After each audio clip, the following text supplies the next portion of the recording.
4 ஆண்டுகள் காட்டாட்சியை முடித்து விட்டது இந்த திமுக அரசு. விவசாயிகள் ஆரம்பித்த அரசு ஊழியர்கள் முதல் இன்றைக்கு தூய்மை பணியாளர் வரை அனைவரும் கடுமையாக நேரடியாக பாதிக்கப்பட்டுள்ள இந்த திமுக அரசால், திரு ஸ்டாலின் அவர்கள் தலைமையிலான அரசால் விவசாயிகள் ஒவ்வொரு நொடியும் பாதிக்கப்பட்டார்கள். இன்றைக்கு நேற்று பார்த்திருப்போம் தூய்மை பணியாளர் வரைக்கும் எவ்வளவு பாதிக்கப்பட்டார்கள் என்று.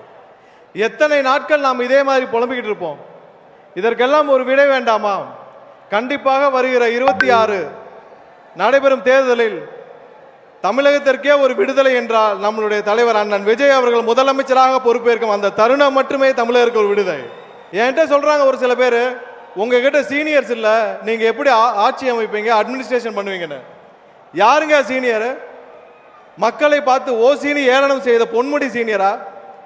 1000 ரூபாய் திட்டத்தை கொச்சையாக பேசிய துரைமுருகன் சீனியரா? சென்னை மாநகராட்சியை அட்டூழியம் செய்து அழித்துக் கொண்டிருக்கும் சேகர்பாபு சீனியரா? இல்லை மதுரையில் பத்திரப்பதிவில் அனைத்தையும் தமிழகம் முழுவதும் பத்திரப்பதிவு ஊழலை செய்து கொண்டிருக்கும் மூர்த்தி சீனியரா? இவர்கள் எல்லாம் 30 ஆண்டுகள் 40 ஆண்டுகள் இந்த தமிழகத்தை கொள்ளையடித்தது போதாதா? நம்மளுடைய தலைவர் உங்கள் அண்ணன் விஜய் அவர்கள் இந்த கூட்டத்திலிருந்து ஒரு தம்பி, ஒரு தங்கை, ஒரு அண்ணன், ஒரு அக்காவை தேர்ந்தெடுப்பார் அடுத்த வருடம். அந்த தேர்ந்தெடுக்கும் அந்த நபர் அமைச்சராக தலைமைச் செயலகத்தில் உட்கார்ந்து ஒவ்வொரு நொடியும் மக்களை பற்றி மட்டுமே சிந்திக்கும் ஒரு நபராக இருப்பார். அப்படி என்ன பெரிய சீனியர்?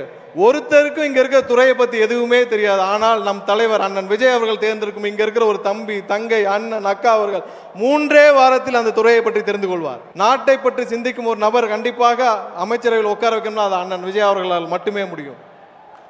என்னிடம் ஒருவர் கேட்டார், நம்ம ஊர்ல வேலை பார்க்குற ஒரு அக்கா கேட்டுச்சு ஒரு 3 மாசத்துக்கு முன்னாடி, அண்ணன் எலெக்ஷன் அப்ப கட்சிக்காரங்கெல்லாம் காசு கொடுப்பாங்க, அதெல்லாம் வாங்கிட்டு விஜய்க்கு ஓட்டு போட்டா அவங்களுக்கு தெரிஞ்சிருமான்னு.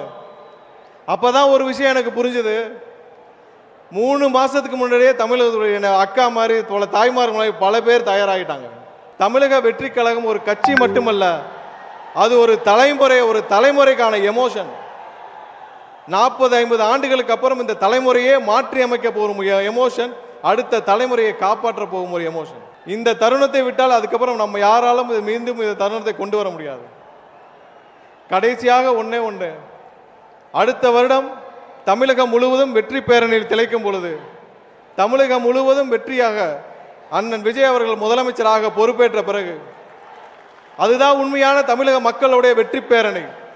அந்த வெற்றி பேரணியை தமிழகம் முழுவதும் திளைக்கும் பொழுது அந்த வெற்றி மாநாடு இதே மதுரையில் வைக்க வேண்டும் என்று தலைவர் அவர்களிடம் உங்கள் சார்பாக நான் கோரிக்கை வைத்து இந்த வாய்ப்பை வழங்கிய தலைவருக்கும் உங்கள் அண்ணனுக்கும் என்னுடைய நன்றியை தெரிவித்துக் கொண்டு விடைபெறுகிறேன். நன்றி, வணக்கம்.